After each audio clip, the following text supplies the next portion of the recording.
तो जय हिंद दोस्तों, आपका अपने चैनल यस की हम स्टडी पर एक बार फिर स्वागत है। तो बहुत ही महत्वपूर्ण वीडियो के साथ आपके सामने हाजिर है। यहाँ पर देखिए हम बात क्या करने वाले हैं, कक्षा 12 भौतिक विज्ञान। ठीक है, किसकी बात करेंगे? कक्षा 12 भौतिक विज्ञान 2023 मॉडल पेपर के लघु उत्तरीय प्रश्नों की बात करेंगे मेरे प्यारे बच्चों, जो कि आपके एग्जाम के लिए बहुत ही महत्वपूर्ण है। ठीक है, यहाँ पर हम बात करने वाले हैं लघु उत्तरीय प्रश्नों के बारे में, और 95% आपके 95% है कि यही प्रश्न आपके पूछे जाने वाले हैं। ठीक है, यही प्रश्न आपको 95% आपके यही प्रश्न पूछे जाएंगे और आपके एग्जाम के लिए बहुत ही महत्वपूर्ण है। ठीक है, तो मेरे प्यारे बच्चों, आप सभी लोग हमारे साथ बने रहना है और लास्ट तक इस वीडियो को देखना है, क्योंकि बहुत ही इंपॉर्टेंट है। ठीक है, चलिए आगे आपको बताते हैं। ध्यान दीजिए, अगर आप यूपी बोर्ड की तैयारी कर रहे हैं, अगर इसका पीडीएफ आप चाहते हैं, पीडीएफ भी आपको मिल जाएगा। पीडीएफ भी आपको मिल जाएगा। पीडीएफ कहाँ मिलेगा? पीडीएफ आपको मिलेगा यस्कीएम स्टडी का। कहाँ मिलेगा? यस्कीएम स्टडी का ऑफिशियल टेलीग्राम चैनल पर मिलेगा। और मेरे प्यारे बच्चों, अगर आप यूपी बोर्ड की तैयारी कर रहे हैं, यूपी बोर्ड से रिलेटेड, ठीक है, यूपी बोर्ड से रिलेटेड जितनी भी आपकी न्यूज़ आएंगी, ठीक है, न्यूज़ कहाँ मिलेगी? यस्कीएम स्टडी। कहाँ पर? yeskeemstudy.com वेबसाइट पर आपको मिलेंगे। ठीक है, जो कि वेरी वेरी मोस्ट इंपॉर्टेंट है आपके लिए मेरे प्यारे बच्चों। ठीक है, चलिए क्वेश्चन देखिए क्या है, चुंबकशीलता। ठीक है, क्वेश्चन पहला क्वेश्चन क्या है? चुंबकशीलता, चुंबकीय प्रवृत्ति तथा आपेक्षिकशीलता से क्या तात्पर्य है? किस प्रकार के चुंबकीय पदार्थ की चुंबकीय प्रवृत्ति ताप पर निर्भर करती है? ठीक है, ध्यान दीजिएगा, बहुत ही इंपॉर्टेंट है, वेरी वेरी मोस्ट इंपॉर्टेंट है। ठीक है, तो ये बहुत ही इंपॉर्टेंट है। ठीक है, यहाँ देखिए क्वेश्चन एक बार फिर से हम आपको बता देते हैं। चुंबकशीलता, चुंबकीय प्रवृत्ति तथा आपेक्षिक चुंबकशीलता से क्या तात्पर्य है? किस प्रकार के चुंबकीय पदार्थ के चुंबकीय प्रवृत्ति ताप पर निर्भर करती है? ताप पर निर्भर करती है। ठीक है, तो चलिए यहाँ पर देखिए चुंबकशीलता की बात करेंगे। चुंबकशीलता क्या होता है? वेरी वेरी मोस्ट इंपॉर्टेंट है। म्यू क्या होता है? मैग्नेटिक परमेबिलिटी क्या होती है? वेरी वेरी मोस्ट इंपॉर्टेंट है आपके लिए। ठीक है, तो क्या हो जाएगा? जब किसी चुंबकीय पदार्थ को, किसको? जब किसी चुंबकीय पदार्थ को किसी चुंबकीय क्षेत्र में, किसमें? किसी चुंबकीय क्षेत्र में, ध्यान दीजिएगा, जब किसी चुंबकीय पदार्थ को, क्या हुआ? चुंबकीय पदार्थ वो भी है, ठीक है, उसको किसमें? चुंबकीय क्षेत्र में रखते हैं। किसमें रखते हैं? चुंबकीय क्षेत्र में, जहाँ पर कोई चुंबक का क्षेत्र पहले से ही विद्यमान हो, तो वह पदार्थ चुंबकित हो जाता है। अगर हम किसी चुंबकीय पदार्थ, जैसे लोहा हो गया, ये सब चार चीज़ें हो गई, उसको हम किसी चुंबकीय क्षेत्र में रखते हैं, जो जहाँ पर चुंबक का गुण लग रहा हो, तो वो क्या करता है? वह चुंबकित हो जाता है, तथा उस पदार्थ में से, जो पदार्थ है, उस पदार्थ में से वायु के सापेक्ष, जो वायु है, वायु के सापेक्ष अधिक बल रेखाएं गुजरती हैं। वायु के सापेक्ष क्या होता है? अधिक बल रेखाएं गुजरती हैं। इससे स्पष्ट है कि बल रेखाएं वायु की अपेक्षा चुंबकित पदार्थ में, जो वायु रेखा, जो हमारी बल रेखाएं हैं, इससे क्या स्पष्ट होता है मेरे प्यारे बच्चों? इससे स्पष्ट होता है कि जो बल रेखाएं हैं वायु की अपेक्षा, किसकी अपेक्षा? ध्यान दीजिएगा, वायु की अपेक्षा चुंबकीय पदार्थ में से अधिक सुगमता से गुजरती हैं। ठीक है, ध्यान दीजिएगा, जो हमारी बल रेखाएं हैं वायु की अपेक्षा चुंबकीय पदार्थ में से अधिक सुगमता से गुजरती हैं। इसे हम इस प्रकार भी व्यक्त कर सकते हैं कि वायु की अपेक्षा लोहे में अधिक चुंबकशीलता है। जो वायु है, वायु की अपेक्षा जो लोहा है, ठीक है, लोहा में अधिक चुंबकशीलता है। ठीक है, आगे चलिए, आगे आपको बताते हैं। किसी चुंबकीय पदार्थ में, मान लिया कोई हमारा चुंबकीय पदार्थ है, चुंबकीय पदार्थ में उत्पन्न चुंबकीय प्रेरण वेक्टर बी, क्या? उत्पन्न चुंबकीय प्रेरण वेक्टर बी तथा चुंबकीय क्षेत्र वेक्टर एच के अनुपात को पदार्थ की चुंबकशीलता कहते हैं। क्या कहते हैं? पदार्थ की चुंबकशीलता कहते हैं। अर्थात यहाँ पर क्या हो जाएगा? म्यू बराबर वेक्टर बी अपान वेक्टर एच बराबर म्यू बराबर बी अपान एच, ही आपका हो जाएगा। ठीक है, वेरी वेरी मोस्ट इंपॉर्टेंट है। अगर हम इसके मात्रक की बात करें मेरे प्यारे बच्चों, इसका एसआई मात्रक क्या होता है? वेबर प्रति एम्पियर मीटर होता है, अथवा न्यूटन प्रति एम्पियर स्क्वायर होता है। क्या होता है? न्यूटन प्रति एम्पियर स्क्वायर होता है। ठीक है, तो ये आपके लिए वेरी वेरी मोस्ट इंपॉर्टेंट है। चलिए अगला क्वेश्चन देखिए। अगला क्वेश्चन आपके लिए वेरी वेरी मोस्ट इंपॉर्टेंट ये भी है, चुंबकशीलता म्यू आर। ठीक है, चुंबकशीलता mu r relative magnetic permeability. ठीक है, परमिएबिलिटी यहाँ पर देखिए क्या हो जाएगा? किसी चुंबकीय पदार्थ की, मान लीजिए कोई हमारा चुंबकीय पदार्थ है, किसी चुंबकीय पदार्थ की आपेक्षिक चुंबकशीलता, जो आपेक्षिक चुंबकशीलता है वो पदार्थ की चुंबकशीलता म्यू, किसके?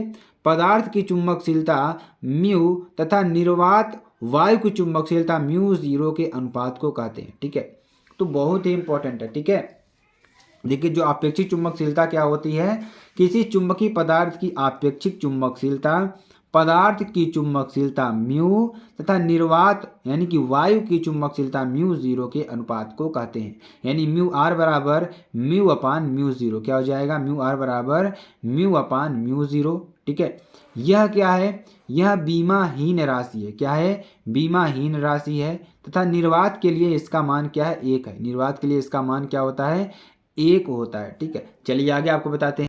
अब देखिए आगे इसी में क्या दिया था, चुंबकीय प्रवृत्ति XM किसे कहते हैं, चुंबकीय प्रवृत्ति XM किसे कहते हैं, ध्यान दीजिएगा। मैग्नेटिक सस्पेस्टिबिलिटी, क्या, मैग्नेटिक सस्पेस्टिबिलिटी। ठीक है, ये आपका हो जाएगा। तो चलिए इसको आपको अच्छी तरीके से हम बताते हैं। किसी पदार्थ की चुंबकीय प्रवृत्ति, जो किसी पदार्थ की जो चुंबकीय प्रवृत्ति होती है उस पदार्थ के चुंबकत्व धारण करने की क्षमता से नापी जाती है। किससे, उस पदार्थ के चुंबकत्व धारण करने की क्षमता से नापी जाती है। अर्थात कोई भी पदार्थ चुंबकीय क्षेत्र में कितनी सरलता से चुंबकित होता है। ठीक है, यहाँ क्या हो जाएगा, कोई पदार्थ कितनी सरलता से चुंबकित होता है। अब देखिए इसमें क्या हो जाएगा, किसी चुंबकीय पदार्थ में उत्पन्न हुई चुंबकीय तीव्रता आई, किसी चुंबकीय पदार्थ में उत्पन्न हुई चुंबकीय तीव्रता आई तथा उसे उत्पन्न करने वाले चुंबकीय क्षेत्र की तीव्रता H के अनुपात को उस पदार्थ की चुंबकीय प्रवृत्ति कहते हैं। ठीक है, अर्थात XM बराबर क्या हो जाएगा, I/H। क्या हो जाएगा, XM बराबर I/H। ठीक है, यह एक शुद्ध संख्या है। क्या है, यह एक शुद्ध संख्या है। ठीक है, यल तथा H दोनों के मात्रक एक ही हैं। जो यल तथा H के मात्रक हैं दोनों एक ही हैं। ठीक है, अर्थात यहाँ पर क्या हो जाएगा, यानी कि तथा निर्वात के लिए इसका मान क्या है, 0। निर्वात की अगर बात करें तो इसका मान क्या होता है, 0 होता है, क्योंकि निर्वात में चुंबकन नहीं हो सकता। जो निर्वात है, निर्वात में क्या नहीं हो सकता, चुंबकन नहीं हो सकता, अतः इसका कोई मात्रक नहीं होता। इसका कोई मात्रक आपको देखने को नहीं मिलेगा। ठीक है, तो चलिए हम आगे आपको बताते हैं। अगला देखिए आपको अच्छी तरीके से समझ में आ गया होगा। चलिए आगे हम आपको बताते हैं। अगला क्वेश्चन देखिए क्या है, स्वप्रेरण गुणांक से आप क्या समझते हैं, समतल वृत्तीय कुंडली के लिए स्वप्रेरण गुणांक का व्यंजक ज्ञात कीजिए। ठीक है, तो क्या क्या है, ध्यान दीजिएगा। स्वप्रेरण गुणांक से आप क्या समझते हैं, समतल वृत्तीय कुंडली के लिए स्वप्रेरण गुणांक का व्यंजक ज्ञात कीजिए। ठीक है, ये आपके लिए very very most important question. तो ये क्वेश्चन देखिए 2022 में पूछा हुआ क्वेश्चन है, बहुत ही इंपॉर्टेंट क्वेश्चन है आपके लिए। ठीक है, तो सबसे पहले हम जानेंगे स्वप्रेरण गुणांक किसे कहते हैं। ठीक है, स्वप्रेरण गुणांक किसे कहते हैं, तो यहाँ पर देखिए किसी कुंडली के स्वप्रेरण गुणांक का मान, मान लीजिए कोई हमारी कुंडली है, किसी कुंडली के स्वप्रेरण गुणांक का मान उस प्रेरित विद्युत वाहक बल के बराबर होता है। किसके, उस प्रेरित विद्युत वाहक बल के बराबर होता है जो उस कुंडली में, किसमें, जो उस कुंडली में धारा परिवर्तन की दर एकांक होने पर उत्पन्न होता है। क्या होता है, जो धारा परिवर्तन की दर एकांक होने पर क्या होता है, उत्पन्न होता है। ठीक है, बहुत ही इंपॉर्टेंट है। तो ये वेरी वेरी मोस्ट इंपॉर्टेंट आपके लिए परिभाषा देखिए फिर से हम आपको बताते हैं। किसी कुंडली में, कुंडली आप लोग समझते हैं ना, जिसमें हम क्या करें कि तांबे के तार को लपेट करके उसमें क्या करें, करंट को प्रवाहित करें। कुंडली में स्वप्रेरण गुणांक का मान उस प्रेरित विद्युत वाहक बल, यानी जब हम उसमें करंट प्रवाहित करेंगे तो उसमें क्या होगा, प्रेरित विद्युत वाहक बल उत्पन्न होगा। उस विद्युत वाहक बल के बराबर होता है जो उस कुंडली में धारा परिवर्तन की दर एकांक होने पर उत्पन्न होता है। जब धारा की परिवर्तन की दर क्या हो जाए, एकांक हो जाता है, जब उत्पन्न होता है तभी आपको यहाँ पर देखने को मिलता है। ठीक है, क्या देखने को मिलता है, स्वप्रेरण गुणांक। ठीक है, चलिए अगला देखिए, समतल वृत्तीय कुंडली के लिए स्वप्रेरण, किसके लिए, समतल वृत्तीय कुंडली के लिए स्वप्रेरण। ठीक है, माना आर त्रिज्या व n चक्रों वाली कुंडली में, किसमें, मान लेते हैं आर त्रिज्या व n चक्रों वाली कुंडली में 1 एम्पीयर धारा प्रवाहित हो रही है। कितनी, 1 एम्पीयर धारा प्रवाहित हो रही है। कुंडली के केंद्र में चुंबकीय क्षेत्र, जो कुंडली का केंद्र है उसमें जो चुंबकीय क्षेत्र है कितना हो जाएगा। ठीक है, तो कुंडली के केंद्र में चुंबकीय क्षेत्र कितना हो जाएगा, B बराबर क्या हो जाएगा, μ0, क्या, μ0 Ni/2r, क्या हो जाएगा, μ0 Ni/2r आपका हो जाएगा। वेरी वेरी मोस्ट इंपॉर्टेंट है आपके लिए। आगे देखिए, माना चुंबकीय क्षेत्र जो है वृत्तीय कुंडली के समतल पर समान है। क्या है? मान लेते हैं जो हमारा चुंबकीय क्षेत्र है वह वृत्तीय कुंडली के समतल पर क्या है? समान है। तब कुंडली में जो संबद्ध चुंबकीय फ्लक्स फाई है क्या हो जाएगा? Vector B dot vector A. क्या हो जाएगा? Vector B dot vector A. ठीक है, जहां पर कुंडली का क्षेत्रफल क्या है? ए बराबर पाई आर स्क्वायर। ठीक है, अब समीकरण नंबर 1 से हम देखेंगे फाई बराबर क्या है? बी ए। तो यहाँ से हम क्या करेंगे? म्यू जीरो, देखिए बी का मान ऊपर हमने निकाला, क्या निकाला? बी बराबर म्यू जीरो एन आई अपॉन 2 आर, और यहाँ पर नीचे ए बराबर कितना हमने निकाला? Pi are square. तो यहाँ से फाई बराबर बी ए बराबर क्या हो जाएगा? बी का मान कितना है? Mu zero N I upon 2 r into a का मान कितना है? Pi are square. तो यहाँ से इसको सॉल्व करेंगे, कितना हो जाएगा? Mu zero N i pi r upon 2। क्या हो जाएगा? Mu zero N i pi r upon 2। ठीक है, ये आपके लिए very very most important question हो जाएगा। चलिए आगे आपको बताते हैं। अब देखिए कुंडली का जो स्वप्रेरण गुणांक है यल बराबर एन फाई अपान आई। क्या हो जाएगा? एन फाई अपान आई बराबर क्या हो जाएगा? N upon i. ठीक है, बराबर क्या हो जाएगा यहाँ पे?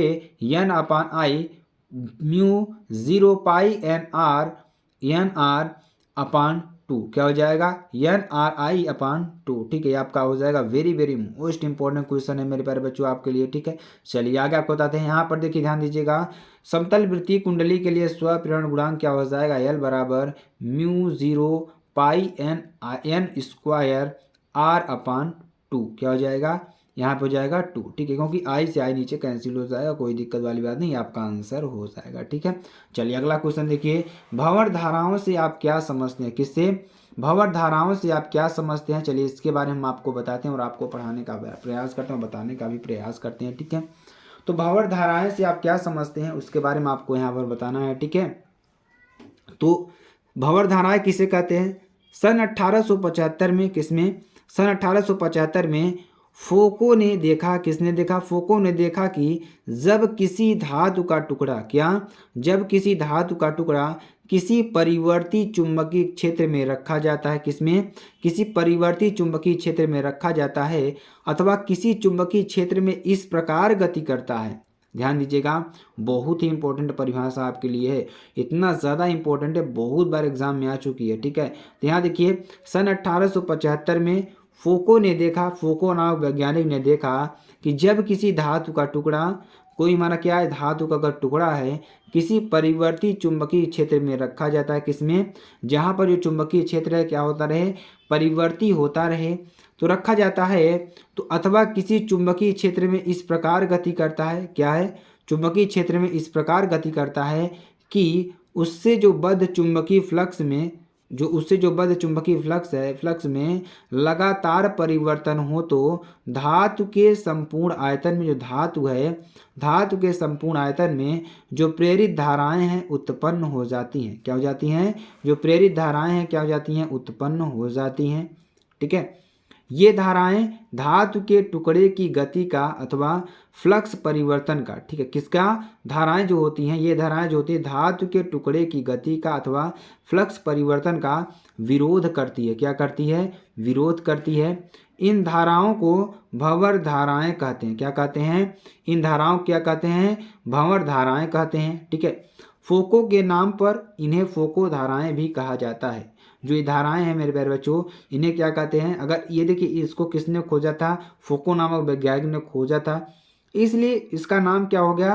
भंवर धाराएं, यानी फोको धाराएं भी इसे लोग कहते हैं। ठीक है, और देखिए कभी कभी ये धाराएं जो होती हैं इतनी प्रबल हो जाती हैं, प्रबल का मतलब कितनी ज़्यादा मात्रा में हो जाती हैं कि धातु का टुकड़ा गर्म होकर लाल तप्त हो जाता है। कभी कभी क्या होता है कि ये जो धाराएं हैं, ठीक है, तो देखिए भंवर धाराएं भी दोष आपको देखने को मिलेगा। ठीक है, जो ट्रांसफार्मर है, ये घटना किस में घटती है? ट्रांसफार्मर में घटती है। ठीक है, जब वहाँ पर म्यूचुअल इंडक्शन की घटना भी होती है, तो ये धाराएं कभी कभी क्या होती है? बहुत ज़्यादा प्रबल भी हो जाती हैं। जब ये प्रबल हो जाती है तो धातु का जो टुकड़ा है वो क्या होता है? गर्म होकर लाल तप्त, यानी कि लाल तप्त का मतलब कि वो पूरा पूरा लाल दिखाई देने लगेगा। ठीक है, तो ये बहुत ही इंपॉर्टेंट परिभाषा। देखिए इसमें क्या कहा गया था, हम आपको बताया, भंवर धाराएं, ठीक है। हमने इसमें क्या बताया, भंवर धाराओं के बारे में बताया, ठीक है। तो आपको अच्छी तरीके से अगर समझ में आ गया होगा मेरे प्यारे बच्चों, जरूर लाइक करिएगा इस चैनल को, ठीक है। तो यहाँ पर ध्यान दीजिएगा, इसकी खोज अगर पूछ लिया जाए कि मेरे प्यारे बच्चों इसकी खोज कब की गई थी, इसकी खोज कब की गई थी, 1875 ईस्वी में, ठीक। अगर पूछ लिया जाए किस वैज्ञानिक ने किया था, तो फोको नाम के वैज्ञानिक थे जिन्होंने किया था। किस पर प्रयोग किया था, धातु के टुकड़े को किसमें रखा गया था, परिवर्ती चुंबकीय क्षेत्र में। परिवर्ती चुंबकीय क्षेत्र का मतलब जहां पर जो चुंबकीय क्षेत्र क्या हो, बदलता रहे, ठीक है। तो उसमें जब रखा जाता है तो उसके जो फ्लक्स में जो परिवर्तन होता है, लगातार परिवर्तन होता है, तो धातु का जो संपूर्ण आयतन होता है उसमें जो धाराएं उत्पन्न हो जाती हैं, ये धाराएं धातु के टुकड़े की गति अथवा फ्लक्स का विरोध करती हैं, ठीक है। अब जब ये विरोध करती हैं तो इन धाराओं को ही क्या करती, जो धाराएं विरोध करती हैं उसका, उसी को क्या कहते हैं, भंवर धाराएं कहते हैं, ठीक है। इसे देखिए फोको नामक वैज्ञानिक ने खोजा, इसलिए इसे फोको धाराएं भी कहते हैं, ठीक है। तो ये बहुत ही इंपॉर्टेंट परिभाषा है मेरे प्यारे बच्चों आपके लिए। अगर आपको वीडियो पसंद आती है तो आप चैनल को लाइक, शेयर, कमेंट, सब्सक्राइब जरूर कर सकते हैं। फिर मिलते हैं नेक्स्ट वीडियो में नए टॉपिक के साथ, तब तक के लिए जय हिंद, जय भारत।